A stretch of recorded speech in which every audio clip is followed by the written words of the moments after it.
The Giver, Chapter 7, page 50. Now Jonas's group had taken a new place in the auditorium, trading with the new 11s, so they sat in the very front, immediately before the stage. They were arranged by their original numbers, the numbers they had been given at birth. The numbers were rarely used after the naming, but each child knew his number, of course. Sometimes parents used them as irritation at a child's misbehavior, indicating that mischief made one unworthy of a name. Jonas always chuckled when he heard a parent, exasperated, call sharply to a whining toddler, "That's enough, 23!" Jonas was 19. He had been the 19th new child born his year. It had meant that his naming he had already been standing and bright-eyed, soon to walk and talk. It had given him a slight advantage the first year or two, a little more maturity than many of his group mates who had been born in the later months of that year. But it evened out, as it always did, by 3. After 3, the children progressed at much the same level, though by their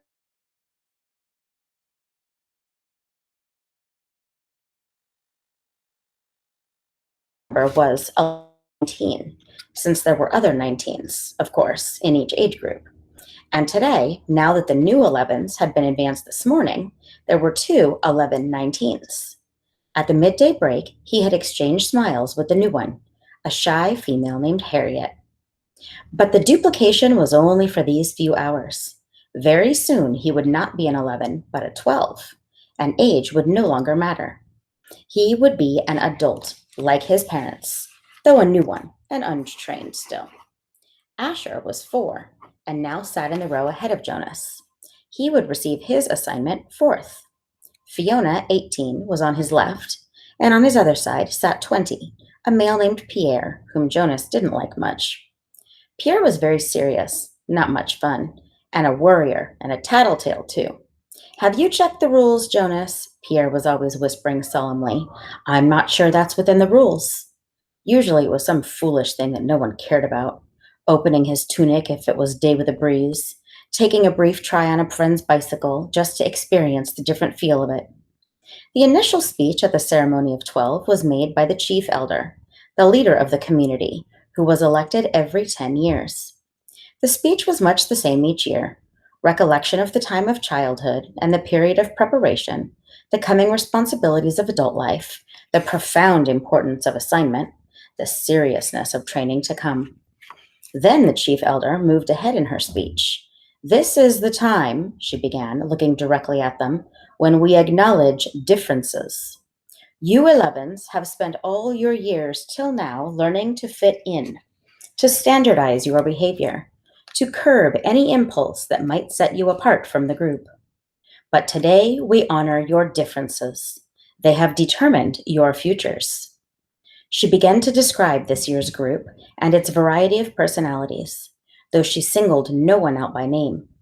She mentioned that there was one who had singular skills at caretaking, another who loved new children, one with unusual scientific aptitude, and a fourth for whom physical labor was an obvious pleasure. Jonas shifted in his seat, trying to recognize each reference as one of his groupmates. The caretaking skills were no doubt those of Fiona, on his left. He remembered noticing the tenderness with which she had bathed the old.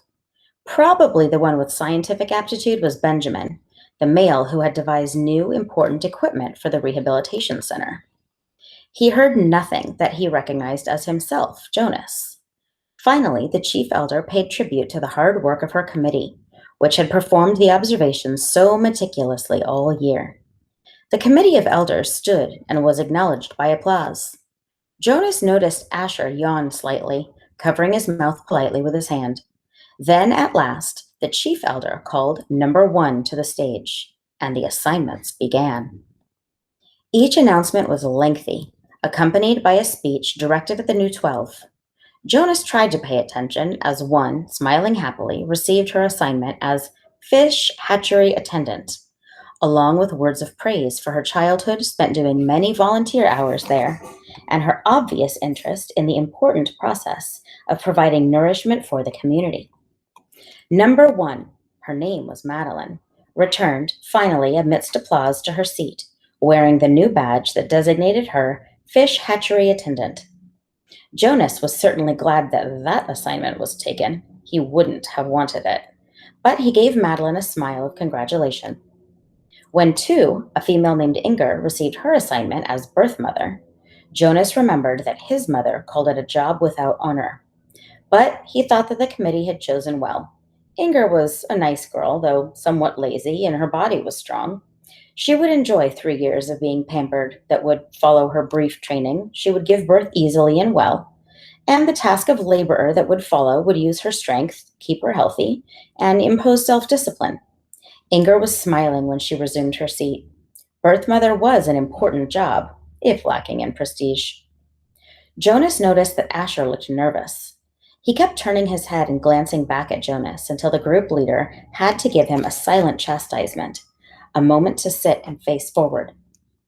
3, Isaac, was given an assignment as instructor of sixes, which obviously pleased him and was well deserved. Now there were 3 assignments gone, none of them ones that Jonas would have liked. Not that he could have been a birth mother anyway, he realized with amusement. He tried to sort through the list in his mind, the possible assignments that remained. But there were so many he gave it up, and anyway, now it was Asher's turn. He paid strict attention as his friend went to the stage and stood self-consciously beside the chief elder. All of us in the community know and enjoy Asher, the chief elder began. Asher grinned and scratched one leg with the other foot. The audience chuckled softly. When the committee began to consider Asher's assignment, she went on, there were some possibilities that were immediately discarded, some that would clearly have not been right for Asher. For example, she said, smiling, we did not consider, for an instant, designating Asher as instructor of threes. The audience howled with laughter. Asher laughed too, looking sheepish but pleased at the special attention. The instructors of threes were in charge of the acquisition of correct language. In fact, the chief elder continued, chuckling a little herself, we even gave little thought to some retroactive chastisement for the one who had been Asher's instructor of threes so long ago. At the meeting where Asher was discussed, we retold many of the stories that we all remembered from his days of language acquisition. Especially, she said, chuckling, the difference between snack and smack. Remember, Asher? Asher nodded ruefully, and the audience laughed aloud. Jonas did too. He remembered, though he had been only a 3 at the time himself. The punishment used for small children was a regulated system of smacks within the discipline wand, a thin, flexible weapon that stung painfully when it was wielded. The child care specialists were trained very carefully in the discipline methods. A quick smack across the hands for a bit of a minor misbehavior. 3 sharper smacks on the bare legs for a second offense. Poor Asher, who always talked too fast and mixed up words even as a toddler. As a 3, eager for his juice and crackers at snack time, one day he said smack instead of snack as he stood waiting in line for the morning treat. Jonas remembered it clearly. He could still see little Asher wiggling with impatience in the line. He remembered cheerfully voice calling out, I want my smack.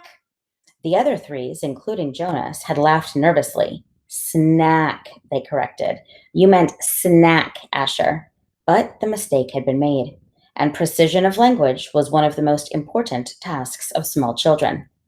Asher had asked for a smack. The discipline wand in the hand of the child care worker whistled as it came down across Asher's hands. Asher whimpered, cringed, and corrected himself instantly. Snack, he whispered. But the next morning he had done it again, and again the following week. He couldn't seem to stop, though for each lapse the discipline wand came again, escalating to a series of painful lashes that left marks on Asher's legs. Eventually, for a period of time, Asher stopped talking altogether when he was a 3. For a while, the chief elder said, relating the story, we had a silent Asher, but he learned. She turned to him with a smile. When he began to talk, it was with greater precision. And now his lapses are very few. His corrections and apologies are very prompt. And his good humor is unfailing. The audience murmured in agreement. Asher's cheerful disposition was well known throughout the community. Asher, she lifted her voice to make the official announcement, we have given you the assignment of Assistant Director of Recreation. She clicked on his new badge as he stood beside her, beaming. Then she turned and left the stage as the audience cheered. When he had taken his seat again, the chief elder looked down at him and said the words that she had now 4 times and would say to each new 12. Somehow she gave it special meaning for each of them. Asher, she said, thank you for your childhood. The assignments continued, and Jonas watched and listened, relieved now by the wonderful assignment his best friend had been given. But he was more and more apprehensive as his own approached. Now the new 12s in the row had all received their badges. They were fingering them as they sat, and Jonas knew that each one was thinking about the training that lay ahead. For some, one studious male had been selected as doctor, a female as engineer, and another for law and justice. It would be years of hard work and study. Others, like laborers and birth mothers, would have a much shorter training period. 18, Fiona on his left was called. Jonas knew she must be nervous, but Fiona was a calm female. She had been sitting quietly, serenely throughout the ceremony. Even the applause, though enthusiastic, seemed serene when Fiona was given the important assignment of caretaker of the old. It was perfect for such a sensitive, gentle girl, and her smile was satisfied and pleased when she took her seat beside him again. Jonas prepared himself to walk to the stage when the applause ended, and the chief elder picked up the next folder and looked down to the group to call forward the next 12. He was calm now that his term had come. He took a deep breath, smoothed his hair with his hand. 20, he heard her voice say clearly. Pierre. She skipped me, Jonas thought, stunned. Had he heard wrong? No. There was a sudden hush in the crowd, and he knew the entire community realized that the chief elder had moved from 18 to 20, leaving a gap. On his right, Pierre, with a startled look, rose from his seat and moved to the stage. A mistake. She made a mistake. But Jonas knew, even as he had the thought, that she hadn't. The chief elder made no mistakes, not at the ceremony of 12. He felt dizzy. He couldn't focus his attention. He didn't hear what assignment Pierre received and was only dimly aware of the applause as the boy returned wearing his new badge. Then 21, 22. The numbers continued in order. Jonas sat, dazed, as they moved into the 30s and then the 40s, nearing the end. Each time, at each announcement, his heart jumped for a moment, and he thought wild thoughts. Perhaps now she would call his name. Could he have been forgotten his own number? No, he had always been 19. He was sitting in the seat marked 19, but she had skipped him. He saw the others in his group glance at him, embarrassed, and then avert their eyes quickly. He saw a worried look on the face of his group leader. He hunched his shoulders and tried to make himself smaller in the seat. He wanted to disappear, to fade away, to not exist. He didn't dare turn and find his parents in the crowd. He couldn't bear to see their faces, darkened with shame. Jonas bowed his head and searched through his mind. What had he done wrong?